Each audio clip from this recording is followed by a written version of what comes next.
जब आंखों में अरमान लिया, मंजिल को अपना मान लिया, फिर मुश्किल क्या और आसान क्या, बस ठान लिया तो ठान लिया। जी हाँ बच्चों, अगर आपने ठान लिया तो कल आप बहुत ही बढ़िया करके आएंगे, ये ऐसा मेरा विश्वास है। तो बच्चों आपके लिए लाए हैं फिजिक्स का जो 5 नंबर वाला क्वेश्चन आने वाला है, कल आपको एग्जाम में देखने को मिलेगा, वो यहीं से देखने को मिलेगा, इस वीडियो से ही। इसमें मैं आपको 8 क्वेश्चन बताने वाला हूं, यानी सुपर 8 वीडियो कह सकते हो।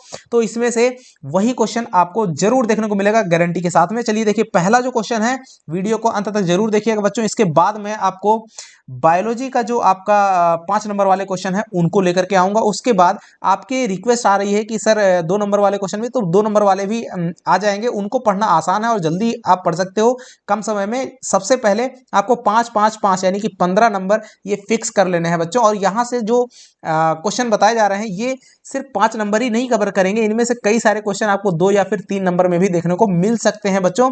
इसलिए इस ख्वाब में मत जिएगा कि हम 5 नंबर का क्वेश्चन पढ़ रहे हैं तो बस 5 नंबर का ही है, यहां से 2 नंबर या फिर 3 नंबर का नहीं बनेगा, ऐसा बिल्कुल भी नहीं है। क्योंकि ये सभी 5 नंबर के क्वेश्चन कोई ऐसे बनते नहीं है, उसमें भी पार्ट वाइज डिवाइड रहता है, 2-3 पार्ट को मिला करके एक 5 नंबर का क्वेश्चन बनाया जाता है बच्चों, इसलिए ये बहुत खास है। तो चलिए देखें, पहला क्वेश्चन है, ओम का नियम लिखिए। इसमें आपको सबसे पहले ओम का नियम लिखना है। दूसरा, इसमें मिला करके देखिए 5 नंबर बनता है, निम्न चित्र में दर्शाए गए परिपथ के आधार पर निम्नलिखित को परिकलित कीजिए। तो ये एक सर्किट आपको दी हुई है, इस सर्किट में आपको जो दिया हुआ है 3 रेजिस्टेंसेस दिए हुए हैं, उनके आधार पर आपको प्रत्येक प्रतिरोध में प्रवाहित धारा आई निकालनी है, राइट। प्रत्येक प्रतिरोध में प्रवाहित धारा I1, I2 और I3 निकालनी है। और प्रत्येक परिपथ में प्रवाहित कुल धारा का मान निकालना है, यानी टोटल धारा I निकालनी है। परिपथ में का कुल प्रभावी प्रतिरोध यानी कि R निकालना है। यहाँ पे ये आपको विभवांतर दिया हुआ है V जो है, पोटेंशियल डिफरेंस जो है दिया हुआ है V 12 वोल्ट, राइट। अब चलेंगे यहाँ पे, ये आपका R1 है, ये आपका R2 है और ये आपका ये वाला आपका R3 है। यहाँ पे देखिए ये I1 धारा है, ये I2 धारा है और ये आपकी I3 धारा है।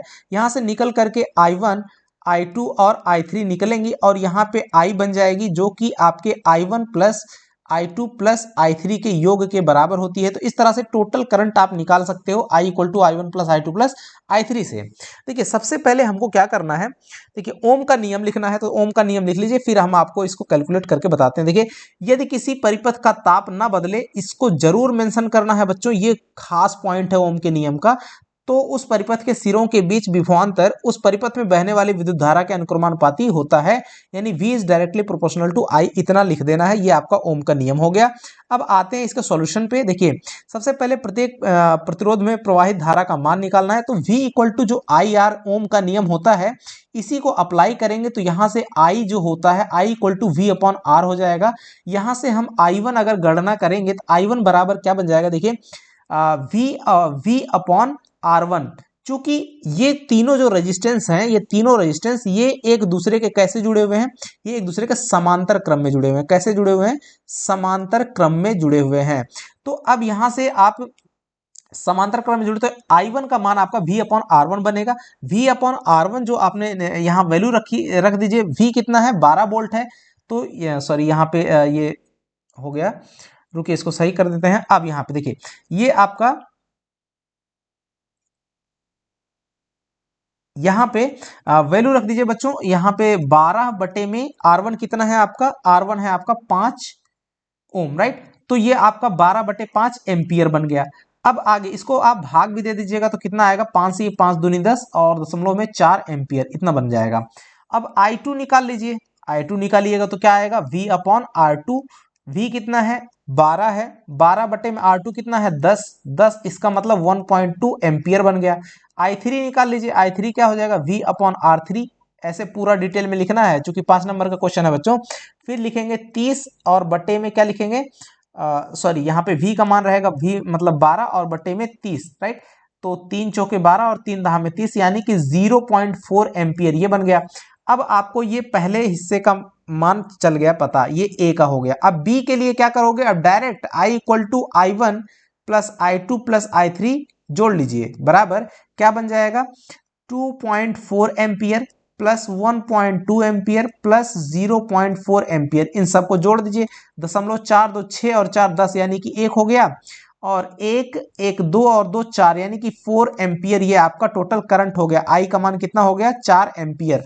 अब हम सी वाला जो क्वेश्चन है उसको निकालेंगे। बच्चों सी क्वेश्चन का मान आप कैसे निकाल सकते हो, तो आपके पास एक फॉर्मूला होता है, देखिए 1/r equal to 1/r1 plus 1/r2 plus 1/r3 समांतर क्रम में संयोजित प्रतिरोधों का तुल्य प्रतिरोध अगर R हो तो ये आपका फॉर्मूला लगा देना है। अब इसको जैसे ही आप लगाइएगा तो कैलकुलेट करिएगा, है ना, करना भी पड़ेगा। तो देखिए क्या करोगे, कर दीजिए 1 बटा क्या बन जाएगा 5 प्लस 1/10 प्लस 1/30। अब इन सब का एलसीएम क्या हो जाएगा जरा देखो, तो इन सब का एलसीएम हो जाएगा 30, 5 6 30 प्लस 10 3 30 और प्लस 1, तो 6 3 9 और 10, 10/30 आ जाएगा यानी कि 1/3।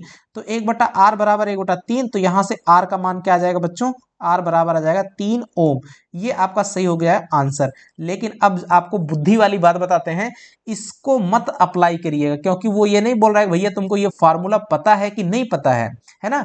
अब चूंकि आपको विभवांतर पता है v, है ना, चूंकि कुछ नहीं कह रहा है तो इसका मतलब सर्किट का जो टेम्परेचर है वो बदल नहीं रहा है, वो कांस्टेंट टेम्परेचर पे है, राइट। तो परिपथ का ताप नहीं बदल रहा है क्योंकि वो रूम टेम्परेचर पे रहता है नॉर्मली। तो अब यहाँ करें क्या करेंगे, ओम का नियम लगा देंगे, v equal to I are.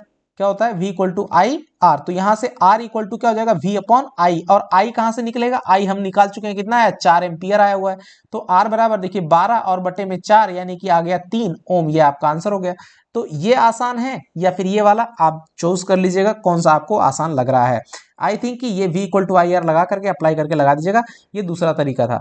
चलिए बढ़ते हैं अगले क्वेश्चन की तरफ। देखिए विद्युत जनित्र यानी डायनेमो जिसे कहते हैं वो क्या है, इसका नामांकित चित्र बनाइए, इसका सिद्धांत रचना और क्रिया विधि बताइए। इतना सब नहीं पूछेगा, 2-3 ही पूछेगा, है ना। सिद्धांत क्रिया विधि हो सकता है पूछे, रचना ना पूछे, तो जो पूछेगा उतने का आंसर लिखना है। मैं यहाँ पे सारा डिटेल डिस्कस कर दे रहा हूँ। देखिए वह युक्ति जो यांत्रिक ऊर्जा को विद्युत ऊर्जा में परिवर्तित करती है विद्युत जनित कहलाती है, या विद्युत चुंबकीय प्रेरण के सिद्धांत पे कार्य करती है, इतना आपको लिखना है। फिर अब इसका प्रिंसिपल लिखना है यानी सिद्धांत। जब किसी बंद कुंडली को चुंबकीय क्षेत्र में घुमाया जाता है तो उसमें से गुजरने वाले चुंबकीय बल रेखाओं की संख्या में निरंतर परिवर्तन होता रहता है, जिस कारण कुंडली में एक प्रेरित विद्युत धारा बहने लगती है। इस प्रकार कुंडली को घुमाने में व्यय यांत्रिक ऊर्जा विद्युत ऊर्जा में परिवर्तित हो जाती है, राइट। ये इसका प्रिंसिपल है। अब यहाँ पे ये फिगर हम बना लेंगे। ये आपके पास क्षेत्र चुंबक हैं, 2 आपको दिख रहे होंगे, और यहाँ पे एक कॉइल इस तरह से बनी हुई है, देख रहे होंगे आप इस फिगर को, है ना। कॉइल बना लीजिएगा। यहाँ पे ये आप देख रहे होंगे 2 स्प्लिट रिंग्स बनी हुई हैं, और इसके ऊपर में ये ब्रूसेस लगे हुए हैं, है ना, B1 B2 और R1 R2 आपकी स्प्लिट रिंग्स हो गई। यहाँ गैल्वेनोमीटर लगा हुआ और ये तार से इस तरह से ये कनेक्टेड है, ये सर्किट बन गई। अब क्या करते हैं यहाँ पे, ये इसको एक्सिल बोलते हैं यानी कि धुरी, ये वाला, ये आपका कुंडली का घूर्णन दिखाया गया है। अब इसका रचना लिख लेंगे, रचना अगर पूछता है तभी लिखिएगा, अन्यथा इसको स्किप कर सकते हैं, राइट। डायनेमो के 3 प्रमुख भाग होते हैं, क्षेत्र चुंबक, कुंडली और सर्पी वलय, या फिर सर्पी वलय और बुरुस, राइट। सर्पी वलय को स्प्लिट रिंग बोलते हैं। देखिए N और S ध्रुव खंडों वाला एक शक्तिशाली चुंबक होता है, जिसके इन ध्रुवों के बीच में तीव्र चुंबकीय क्षेत्र उत्पन्न किया जा सके, जिस कारण से इसी चुंबकीय क्षेत्र में कुंडली को घुमाया जाता है, राइट। और कुंडली जो होती है वो क्या होती है, एक तांबे के विद्युत रोधी तारों की एक आयताकार कुंडली, जिसे लोहे के क्रोड पर लपेटा जाता है। इसे चुंबकीय क्षेत्र के बीच क्षैतिज अक्ष के परितः भाप के टरबाइन या डीजल या फिर पेट्रोल इंजन के द्वारा घुमाया जाता है। और जो सर्पी वलय होता है और ब्रूस, इसके बारे में देखिए, यह तांबे के बने 2 छल्ले होते हैं, जिनका संबंध एक और तो कुंडली से आने वाले तारों से और दूसरी ओर ग्रेफाइट के 2 ब्रुशों से होता है। इन ब्रुशों का संबंध बाह्य परिपथ जिसमें धारा भेजनी है से कर देते हैं। अब इसका हम लोग वर्किंग मेथड यानी क्रियाविधि लिख देंगे। चित्र में दर्शाए अनुसार जब कुंडली को दक्षिणावर्त यानी कि एंटी क्लॉकवाइज घुमाया जाता है, तब फ्लेमिंग के दाहिने नियम के अनुसार, ध्यान देना, ये इसमें फ्लेमिंग का दाहिने हाथ का नियम लगता है, भुजाओं AB तथा CD के अनुदेश प्रेरित विद्युत धाराएं प्रवाहित होने लगती हैं और बाह्य परिपथ में B2 से B1 की दिशा में धारा बहने लगती है। आधे चक्कर के बाद CD ऊपर की ओर तथा AB नीचे को जाने लगता है। फलस्वरूप दोनों भुजाओं में धारा की दिशा परिवर्तित हो जाती है और बाह्य परिपथ में B1 से B2 की ओर धारा प्रवाहित होने लगती है। अब दूसरा पॉइंट में, अतः प्रत्येक आधे घूर्णन के पश्चात, देखिए आप जो भी लिख रहे हो उसको पॉइंट वाइज करके लिखिए। ये पॉइंट वाइज आपको नहीं मिलेगा, लेकिन हमने पॉइंट वाइज करके आपको लिखा हुआ है। तो ऐसे ही कुछ कुछ का हिस्सा बदल करके, और सब एक दूसरे से इंटरकनेक्टेड होने चाहिए। देखिए प्रत्येक आधे घूर्णन यानी चक्कर के बाद, घूर्णन का मतलब चक्कर के पश्चात क्रमिक रूप से इन भुजाओं में इन भुजा में विद्युत धारा की दिशा परिवर्तित होती रहती है। नेक्स्ट पॉइंट डाल के, ऐसी विद्युत धारा जो समान समय अंतरालों के पश्चात अपनी दिशा में परिवर्तन कर लेती है उसे प्रत्यावर्ती धारा यानी कि ऑल्टरनेटिंग करंट, एसी करंट कहते हैं। ये आपको यही पूछता है, कई बार 2 नंबर में यही क्वेश्चन कह लेता है कि प्रत्यावर्ती धारा से आप क्या समझते हैं, प्रत्यावर्ती धारा किसे कहते हैं। तो वह विद्युत धारा जो समान समय अंतरालों के पश्चात अपनी दिशा में परिवर्तन कर लेती है उसे प्रत्यावर्ती धारा, अल्टरनेटिंग करंट कहते हैं। इतना आपको परिभाषा में लिख देना होगा। देखिए चौथा क्या लिखेंगे, इसलिए विद्युत उत्पन्न करने की इस युक्ति को प्रत्यावर्ती धारा जनित्र यानी एसी जनरेटर कहते हैं। वह विद्युत धारा जिसमें समय के साथ दिशा परिवर्तन नहीं होता उसे दिष्ट धारा यानी कि डायरेक्ट करंट, डीसी करंट कहते हैं। याद रखना, डीसी करंट एसी करंट में अंतर पूछ लेगा तो मेन आपको यही अंतर होता है कि अल्टरनेटिंग करंट में हाफ चक्कर के बाद जो है उसमें डायरेक्शन बदल जाती है, यानी कि समान समय अंतराल के पश्चात वो अपनी दिशा में परिवर्तन होता रहता है। जबकि डायरेक्ट करंट में वो एक ही दिशा में बहती रहती है, उसमें सेम उसमें दिशा परिवर्तन नहीं होता है। राइट, तो ये मेन अंतर है। अब आगे देखिए लास्ट पॉइंट इसका है कि इसी व्यवस्था में यदि हम सर्पी वलय के स्थान पर विभक्त वलय, राइट, स्लिप रिंग, विभक्त वलय का मतलब होता है slip ring, slip ring, right, slip ring प्रकार के द्विक परिवर्तक का प्रयोग कर दें तो बाह्य परिपथ में विद्युत धारा सदैव एक ही दिशा में बहती है और इस प्रकार के जनित्र को डीसी जनरेटर यानी दिष्ट धारा जनरेटर। कई बार क्वेश्चन भी आता है कि जनरेटर से हम किस प्रकार की विद्युत धारा प्राप्त करते हैं, तो भाई एसी और डीसी दोनों प्राप्त कर सकते हैं। एसी और डीसी ये दोनों प्रकार की करंट आप यहां से जनरेट कर सकते हो। अब अगला क्वेश्चन है, देखिए ओम का नियम लिखिए और इसका प्रायोगिक सत्यापन दीजिए। Very very very very very important question. अगला देखिए ओम का नियम लिख देना, यदि किसी परिपथ का ताप ना बदले तो उस परिपथ के सिरों के बीच विभवांतर उस परिपथ में बहने वाली विद्युत धारा के अनुक्रमानुपाती होता है, जो कि ऊपर में आपने देखा V is directly proportional to I। प्रायोगिक सत्यापन में आपको लिखना है सिंपल सा कि वो होता क्या है है ना। तो चित्र में दर्शाए अनुसार यहाँ पे देखिए फिगर आपको बना हुआ है, एक सर्किट बनी हुई है ना। यहाँ पे एक बैटरी लगी हुई है, एक प्लग लगा हुआ है, बैटरी से ये आपका करंट ऊपर की तरफ बह रहा है। यहाँ पे एक वेरिएबल रेजिस्टेंस यानी कि प्रतिवर्ती प्रतिरोध, इसको हिंदी में लिख लीजिएगा, प्रतिवर्ती प्रतिरोध बोलते हैं बच्चों, प्रतिवर्ती प्रतिरोध इसको लिख लेना। और ये है वोल्ट मीटर जो कि 2 सिरों के बीच में विभवांतर का मेजर करता है। राइट, वोल्ट मीटर नहीं, ये आपका रेजिस्टेंस है लगा हुआ है ना, और ये सिरों पे वोल्ट मीटर यहाँ पे कनेक्टेड है। तो इस तरह से ये धारा यहाँ पे वापस आ जाती है। और ये फिगर देखिए बना हुआ इसमें। अब इसी फिगर के हिसाब से यहाँ चित्र में दर्शाए अनुसार एक battery, switch, volt meter V, ammeter A और एक प्रतिवर्ती प्रतिरोध को एक दूसरे के श्रेणी क्रम में दर्शाए गए चित्र के अनुसार जोड़ लेते हैं। अब सबसे पहले स्विच को दबा करके ऑन कर देते हैं, जिससे परिपथ में बैटरी से धारा प्रवाहित होने लगती है। अमीटर से धारा का मान तथा वोल्ट मीटर से विभवांतर का मान ज्ञात कर लेते हैं।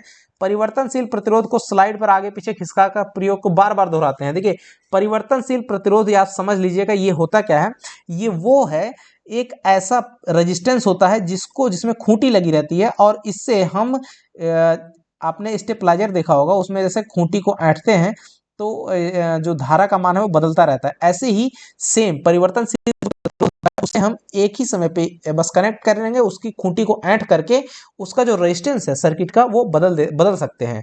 तो ऐसा रेजिस्टेंस आपका प्रतिवर्ती या परिवर्तनशील कहलाता है। उस पे देखिए रेजिस्टेंस पे ऐसे एरो बन जाएगा, ऐसे इसका जो संकेत होता है ऐसे करके ऐसे तीर तीर बन जाती है, एरे क्रॉस तीर, इसको बोलते हैं परिवर्तनशील, यानी कि खूंटी मीटर दिखा रहा है वो जो सुई होती है। देखिए आप स्लाइड पे आगे पीछे खिसकाकर प्रयोग को बार बार दोहराइए, अलग अलग वैल्यू पे जो है इस प्रैक्टिकल को करते रहिए। सिंपल सा है, ऐसा नहीं है।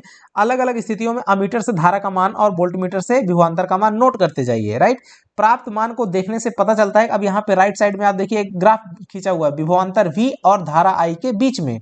तो जब वो सब दोनों विभवांतर और धारा की वैल्यूज को जो आप नोट करे हुए हैं रीडिंग से, उसको मिला के जब पॉइंट बनाते हो तो ये देखो आपको एक ठो सरल रेखा मिलती है, यही आपका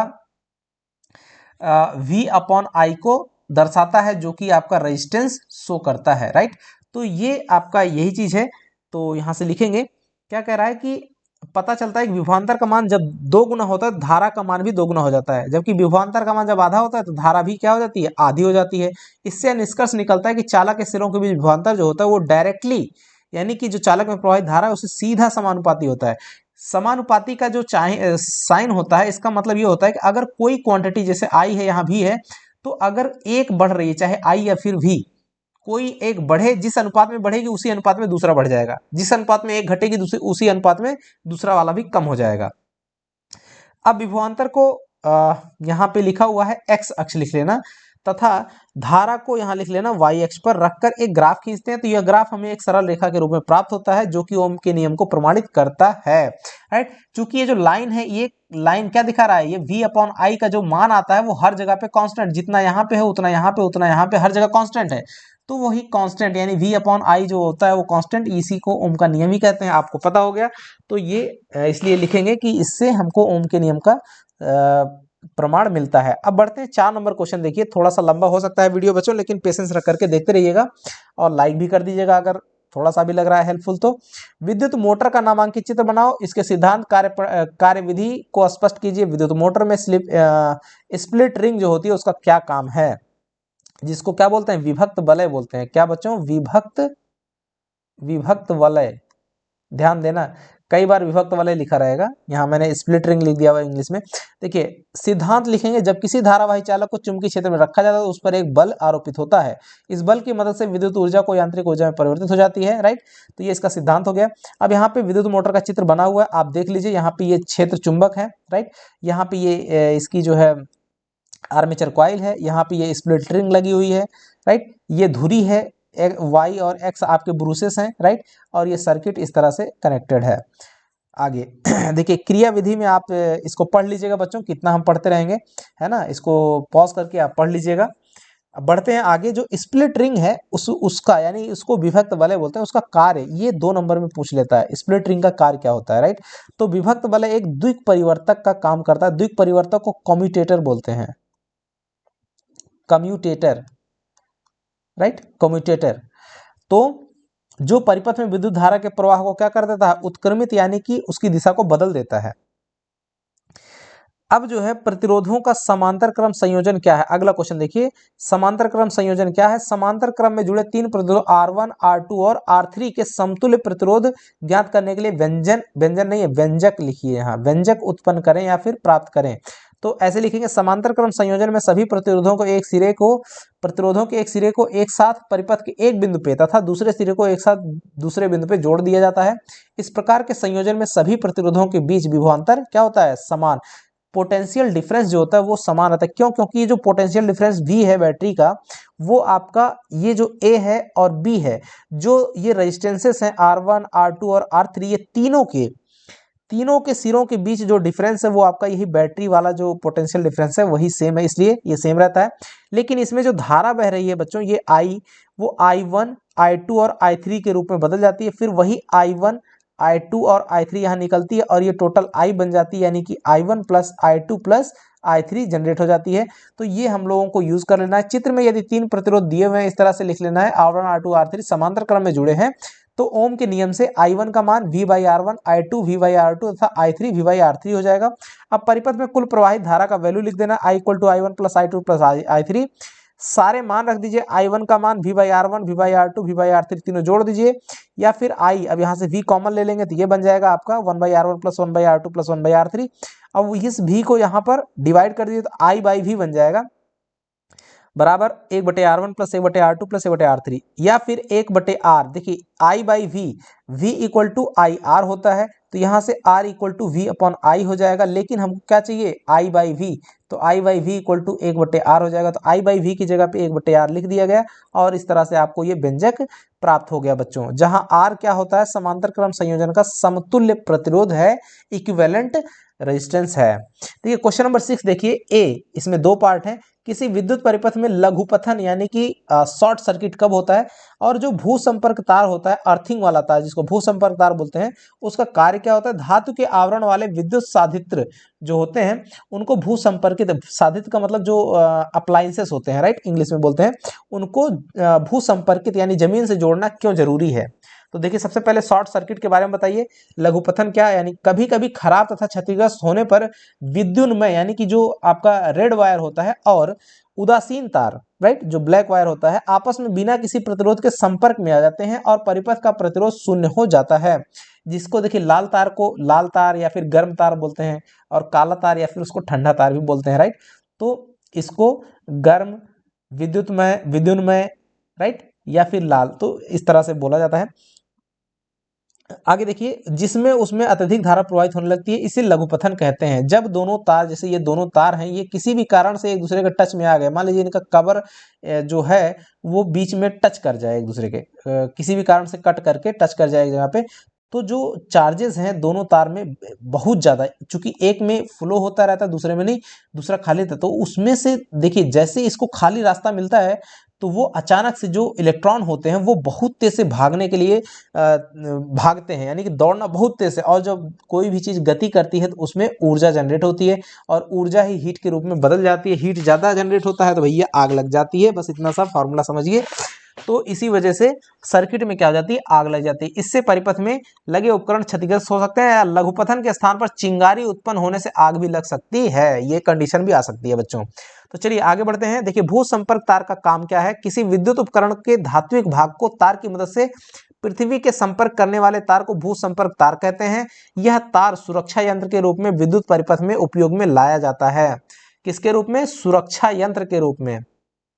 इसी के कारण जैसे मान लीजिए कभी किसी सर्किट में करंट उतर रहा होता है तो आदमी को झटका नहीं लगता है, वो क्यों, वो जो चार्जेस रहते हैं उनको हमारी बॉडी में एंटर करने से पहले एक रास्ता पहले ही जमीन में पहले से ऑलरेडी दे दिया गया रहता है। तो दो रास्ते, अब आपके पास अगर दो रास्ते हैं, एक रास्ता है पहला और दूसरा रास्ता है ये 2 नंबर, और दूसरे नंबर पे कांटे झाड़ी ये सब रखा हुआ है, और पहला रास्ता है एकदम बढ़िया नेशनल हाईवे एकदम चिकना चिकना बना हुआ है, तो भाई आप कौन से रास्ते पे जाना पसंद करो, जो सबसे स्मूथ रास्ता होगा, राइट, यानी कि जिसपे अवरोध कम होगा। अवरोध मतलब रेजिस्टेंस, प्रतिरोध। तो जो पृथ्वी होती है वो बहुत बड़ी होती है और उसका रेजिस्टेंस बिल्कुल जीरो, नगण्य होता है, शून्य होता है। इस वजह से सबसे स्मूथ रास्ता उसको कौन सा मिलता है, हमारी शरीर नहीं मिलता है, हमारा शरीर नहीं मिलता है, हमारे शरीर से भी अच्छा और आसान रास्ता कौन मिलता है, इलेक्ट्रॉन को फ्लो करने के लिए अर्थ मिलता है। इस वजह से अर्थ में वो चार्जेस हमारे शरीर में आने से पहले ही उस रास्ते को पकड़ करके धरती में घुस जाते हैं भाई, तो हमको झटका नहीं लगता है। यदि किसी भी प्रकार से उपकरण में विद्युत धारा आ जाती है तो यह पृथ्वी को स्थानांतरित हो जाती है, जिसके फलस्वरूप कोई दुर्घटना होने से बच जाती है। तो ये आपको लिखना है। 7 नंबर का क्वेश्चन देखो बच्चों, थोड़ा सा लेंदी हो रहा है वीडियो, लेकिन थोड़ा सा पेशेंस रख करके देख लीजिएगा बच्चों। बार बार मैं कह रहा हूँ, विद्युत चुंबकीय क्षेत्र क्या है, प्रयोग द्वारा सिद्ध कीजिए कि जब किसी चालक से विद्युत धारा प्रवाहित की जाती है तो उसके चारों ओर चुंबकीय क्षेत्र उत्पन्न हो जाता है। देखिए, विद्युत चुंबकीय क्षेत्र क्या है, किसी विद्युत धारावाही चालक में धारा प्रवाहित होने पर उसके चारों ओर कौवा क्षेत्र जिसमें चुंबकीय बल का अनुभव किया जा सके विद्युत चुंबकीय क्षेत्र कहलाता है। अब प्रयोग लिख लीजिए जिससे हमको पता चल जाए कि इस किसी तार में जब धारा बहती है तो उसके चारों ओर चुंबकीय क्षेत्र उत्पन्न हो जाता है। इसको पढ़ लीजिएगा बच्चों, है ना, ये आपको लिखा हुआ है, पॉज करके वीडियो पढ़ लीजिएगा, ये फिगर बना लीजिएगा इस तरह से, आपने किताब में देखा ही होगा, ये वाला प्रैक्टिकल कराया गया है, उसी को लिखना है, राइट। जिसको एक ये तांबे का तार लेकर के, कार्डबोर्ड लेकर के, उसमें लोहे का चून डाल करके फिर हम सर्किट को कनेक्ट करके धारा प्रवाहित करते हैं और उसके बाद हल्का सा हल्के हाथों से थपथपाते हैं तो यहाँ पे आपको दिख रहा होगा ये चुंबकीय क्षेत्र की दिशाएं गोल गोल बन जाती हैं। तो गोल गोल बन रही हैं वो सीधे तार के चारों तरफ बन रही हैं, यानी सर्कुलर एक छल्ले, वृत्ताकार छल्ले के रूप में बन जाती हैं। और उन्हीं वृत्ताकार छल्लों की उनकी दिशा कैसे ज्ञात करते हैं, तो जो आपका यहाँ पे देखिए दिक्सूचक की सहायता से हम इसकी जो डायरेक्शन है वो निकाल लेते हैं, राइट। तो चलिए इसको पढ़ लीजिएगा और अब बढ़ते हैं।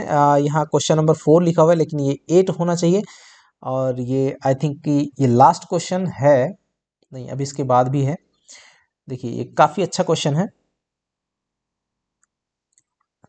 ये 8 नहीं, इसमें 9 क्वेश्चन हो गए बच्चों। ये आपका 8वां क्वेश्चन है। देखिए, विद्युत चुम्बकीय प्रेरण क्या है, इसे प्रदर्शित करने वाले प्रयोग का वर्णन कीजिए। 8 नंबर क्वेश्चन है। तो विद्युत चुम्बकीय प्रेरण क्या होता है, ऐसी व्यवस्था जिसमें किसी चालक में परिवर्ती चुंबकीय क्षेत्र के कारण प्रेरित विद्युत धारा उत्पन्न हो जाती है, इस घटना को ही विद्युत चुम्बकीय प्रेरण कहते हैं बच्चों। और इसे प्रदर्शित करने वाला जो प्रयोग होता है, ये भी कई बार क्वेश्चन आया हुआ है। देखिए इसका प्रयोग आपको लिख लेना है। देखिए प्रयोग हेडिंग डाल के, लकड़ी या प्लास्टिक की खोखली नली के ऊपर, ये फिगर भी बना लीजिएगा, नली के ऊपर विद्युत रोधी तांबे के तार को लपेट देते हैं, तार के सिरों को एक गैल्वेनोमीटर से जोड़ देते हैं, राइट। यहाँ पे ये गैल्वेनोमीटर है। गैल्वेनोमीटर और एक होता है अमीटर, आपको अंतर बता देते हैं, अमीटर और एक गैल्वेनोमीटर। गैल्वेनोमीटर दोनों विद्युत धारा से संबंधित है, लेकिन ध्यान देना अमीटर क्या करता है, अमीटर किसी परिपथ में कितनी धारा बह रही है उत्तर उसको मेजर करता है, नापने वाला यंत्र है।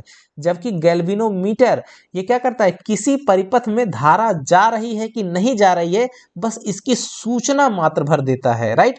अगर जा रही है, करंट फ्लो हो रहा है, तो उसका जो उसकी जो निडिल है, सुई है, वो डिफ्लेक्ट होती है यानी हिलने लगेगी, बस इतना सा काम है। लेकिन अमीटर क्या करता है, कितनी धारा बह रही है उसका मेजरमेंट करके बताता है, वो वाला यंत्र है। तो दोनों में ये अंतर रहता है, राइट। तो धारा मापी बोलते हैं अमीटर को, राइट, इसको धारा मापी भी बोलते हैं। तो धारा का मेजर करने वाला, तो किसी परिपथ में धारा मापने के लिए किसका यूज किया जाता है, तो क्वेश्चन भी पूछ सकता है ऐसे ऑब्जेक्टिव में, राइट। तो अमीटर का, उसमें गैल्वेनोमीटर भी बना रहेगा क्वेश्चन में, ऑप्शन में। तो गैल्वेनोमीटर टिक मत करिएगा, अमीटर लगाइएगा। चलिए इसको पढ़ लीजिए बच्चों, अब ज्यादा कुछ नहीं है। और लास्ट क्वेश्चन देखिए, चुंबकीय क्षेत्र रेखाएं क्या हैं। इतना ही क्वेश्चन आपको जो है, चुंबकीय क्षेत्र रेखाएं क्या हैं, ये आपको इसका आंसर देना है। और ये जो क्वेश्चन है, चुंबकीय क्षेत्र रेखाओं के 3 गुण लिखिए, ये आपका 3 नंबर में अकेले ही पूछा जाता है, इतना ही बस। फ्लेमिंग के दाहिने हाथ का नियम लिखिए, ये भी 2 नंबर या फिर 3 नंबर में पूछ सकता है अलग से, राइट। तो ये आपका बन गया क्वेश्चन। देखिए, किसी चुंबकीय क्षेत्र में चुंबकीय क्षेत्र की दिशा को प्रदर्शित करने वाले रास्ते को चुंबकीय क्षेत्र रेखाएं कहते हैं। ये मिल गया ना, चुंबकीय क्षेत्र रेखा क्या है, इसको लिख लिया। अब ये हम लोग फिगर बना लेंगे ऐसे, ये साउथ हो गया, ये नॉर्थ हो गया, और इस तरह से बना लेना है। अब इसके गुण लिख देना है। चुंबकीय क्षेत्र रेखाएं एक बंद वक्र होती है, जो कि आपको दिख रहा होगा, बंद है ना। चुंबक के बाहर ये रेखाएं उत्तर ध्रुव से निकल करके, देखिए नॉर्थ से निकल कर किधर आ रही हैं, साउथ की तरफ आ रही हैं, दक्षिण ध्रुव पहुंच। जबकि चुंबक के भीतर भैया ये पैरेलल चलती हैं। आपको नहीं दिख रहा होगा, रुकिए मैं दिखाता हूं। यहाँ पे इसका कलर बदल देता हूं तो आपको दिखने लगेगा। यहाँ पे ये देखिए, ये एकदम समांतर चलती हैं इसके अंदर में, राइट। और इसकी दिशा क्या होती है, इसकी दिशा हो जाएगी किधर से, अब इसकी दिशा ये उल्टी हो जाती है ना। यानी साउथ से नॉर्थ हो जाएगी, किधर, चुंबक के अंदर। जबकि बाहर में नॉर्थ से किधर को, साउथ की तरफ। तो ये लिख देना है आपको। चुंबक के भीतर ये रेखाएं दक्षिण ध्रुव से उत्तर ध्रुव की ओर चलती हैं।